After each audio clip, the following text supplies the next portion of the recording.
English बोलना सीखने के लिए हिंदी टू इंग्लिश ट्रांसलेशन एक अच्छा तरीका हो सकता है। अगर हमारे दिमाग में छोटे छोटे सेंटेंसेस बनते हैं जिनकी हमें ज़रूरत होती है, तो वहाँ पर तो कोई बात नहीं है कि क्योंकि वे आसानी से ट्रांसलेट हो जाते हैं।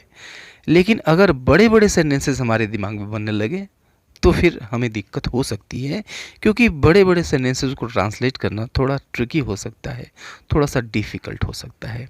मैं आपको इस वीडियो में एक ऐसी ट्रिक बताने जा रहा हूँ जो आपके लिए काफ़ी यूजफुल साबित होगी, और इससे आप कितना भी बड़ा सेंटेंस क्यों ना हो उसको आप चुटकी में बहुत आसानी से ट्रांसलेट कर सकते हैं।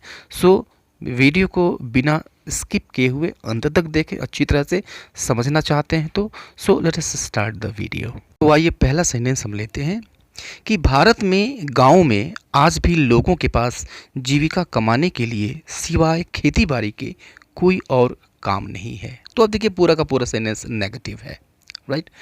सबसे पहले आपको करना है कि सब्जेक्ट ढूंढ लेना है, हेल्पिंग वर्ब ढूंढ लेना है, मेन वर्ब ढूंढ लेना है, ऑब्जेक्ट हो तो वो ढूंढ लेना है। सबसे पहले आप सब्जेक्ट ढूंढिए। तो अब देखिए काम नहीं है तो किसके पास काम नहीं है, तो लोगों के पास, राइट। तो जब भी हम किसी चीज़ के किसी के पास होने की बात करते हैं वहाँ पे हम हैव हैज़ या फिर हैड की बात करते हैं। प्रेजेंट में हम हैव हैज़ की बात करते हैं, राइट। तो सब्जेक्ट डेली किसके पास नहीं है भाई, तो लोगों के पास नहीं है। यह लोगों जो है यह सब्जेक्ट हो गया जो कि प्लूरल है और नेगेटिव है, तो डू नॉट यूज़ होगा, उसके बाद हैव यूज़ होगा। तो people do not have, people do not have यानी लोगों के पास नहीं है। तो लोगों के पास नहीं है, अब इसके बाद लगाएंगे क्या नहीं है।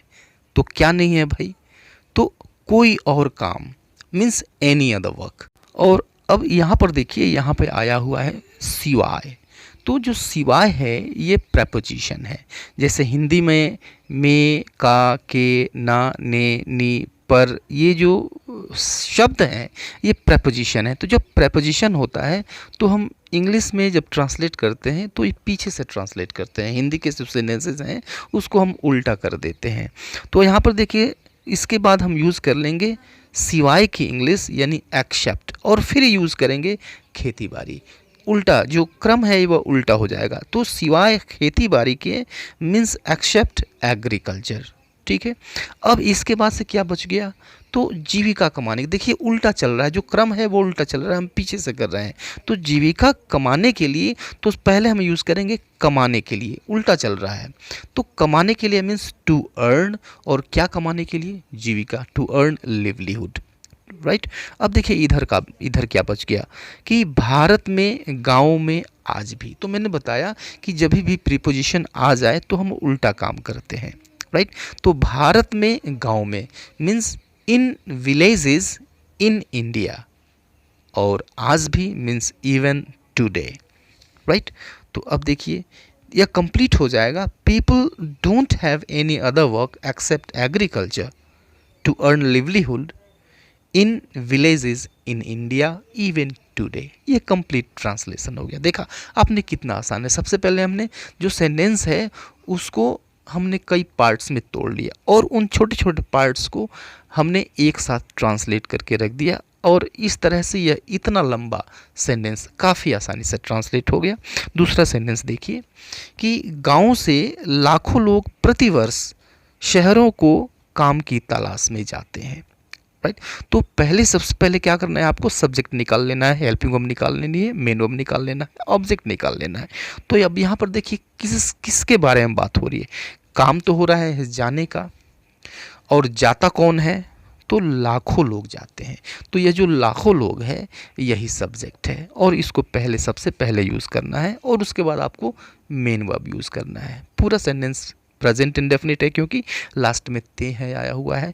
तो लाखों लोग जाते हैं means millions of people go, right. इसके बाद आपको लगाना है कि कहाँ जाते हैं, तो शहरों में जाते हैं, टू सिटीज़।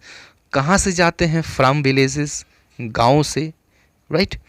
और क्यों जाते हैं, किस लिए जाते हैं, तो काम की तलाश में means in search of job, और बच गया प्रतिवर्ष एवरी ईयर।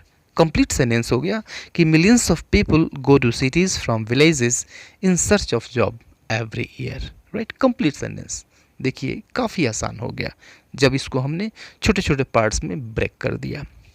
लास्ट सेंटेंस देखिए, एक और सेंटेंस, सरकार को चाहिए कि गांव में रोजगार के अवसर पैदा करे ताकि बड़ी संख्या में लोगों का पलायन रोका जा सके, राइट। तो अब देखिए पूरे सेंटेंस में दो पार्ट्स हैं।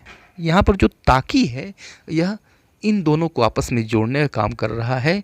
ऐसे शब्द को हम कहते हैं कंजंक्शन, राइट। तो अगर कंजंक्शन आए तो सबसे पहले हम दो पार्ट्स में तोड़ लेते हैं, एक कंजंक्शन के पहले वाला और एक कंजंक्शन के बाद वाला। तो कंजंक्शन के पहले वाला आप पहले ट्रांसलेट कर लीजिए। सरकार को चाहिए कि गांव में रोजगार के अवसर पैदा करे, राइट। तो यहाँ पे सब्जेक्ट क्या है? The government. कौन पैदा करेगा? The government. और चूंकि चाहिए आया हुआ है तो शुड का यूज़ करेंगे, तो द गवर्नमेंट शुड। और क्या करना चाहिए भाई? तो पैदा करना चाहिए। तो द गवर्नमेंट शुड, पैदा करने का create, the government should create. और क्या पैदा करना चाहिए? द अपॉर्चुनिटी, मौका, रोजगार का अवसर, रोजगार का अवसर, रोजगार के मौके, means the opportunity of employment. और कहाँ पर? In villages, right. Complete sentence हो गया ये।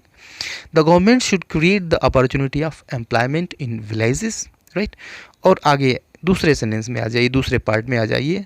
ताकि, ताकि की इंग्लिश होती है सो दैट, सो दैट। और उसके बाद से देखिए अब इस पार्ट में सब्जेक्ट क्या है। अब एक काम यहाँ पे हो रहा है, रोका जा सके। अब रोका जा सके, क्या रोका जा सके? वास्तव में यह ऑब्जेक्ट है, यहाँ से यह जो पार्ट है यह पैसिव वॉइस में है। तो रोका जा सके, क्या रोका जा सके? तो लोगों का पलायन, लोगों का पलायन यह जो है ऑब्जेक्ट है। तो द माइग्रेशन ऑफ पीपल, लोगों का पलायन, द माइग्रेशन ऑफ पीपल। देखिए बीच में प्रीपोजिशन आ गया, का आ गया। तो जब का आ गया तो इसको हम ठीक उल्टा कर देंगे। लोगों का पलायन means the migration of people. और रोका जा सके, can be stopped, can be stopped, right. तो कंप्लीट सेंटेंस क्या हो गया? The government should create the opportunity of employment in villages so that the migration of people can be stopped. तो ये 3 एग्जाम्पल्स थे। आप भी प्रयास करें, मैं आपको एक सेंटेंस दे रहा हूँ ट्रांसलेशन के लिए, इसको आप ट्राई करिए, कमेंट बॉक्स में कमेंट करिए। See you later in the next video. Till then goodbye and take care.